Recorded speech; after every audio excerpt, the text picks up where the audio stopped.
Mga Pilipino sa ABS-CBN News. Ang mas pinagkakatiwalaan ng mas maraming Pilipino. ABS-CBN News and Current Affairs. Ulo na nagbabagang balita.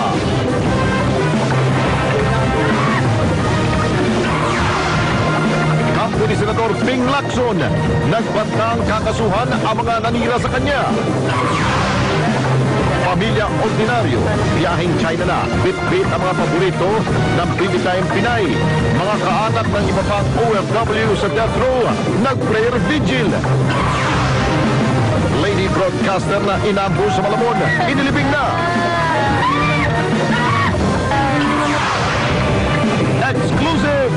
Labi na ikalimang biktimang Pinoy sa paglindol sa Christchurch, New Zealand, nauwi na. Philippine Ascals, may isang wish na gustong matupad.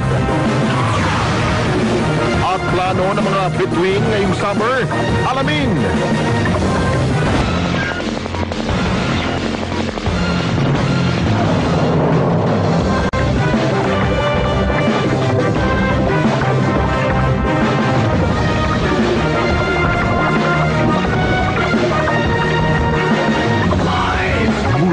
ABS-CBN News Center, Manila.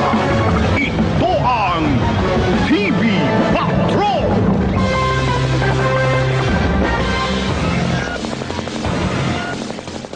Live mula sa ABS-CBN Manila, ito ang TV Patrol Weekend! Magandang gabi Pilipinas, kami mga patrol ng Pilipino. Nagbabalita at naglilingkod sa inyo saan man sa mundo. Kapamilya, galit at pagkadismaya ang sagot ng mga pasahero sa nakaambang pagtaas ng pasay sa bus sa Martes. May apila naman ang LTFRB. Nagpapatrol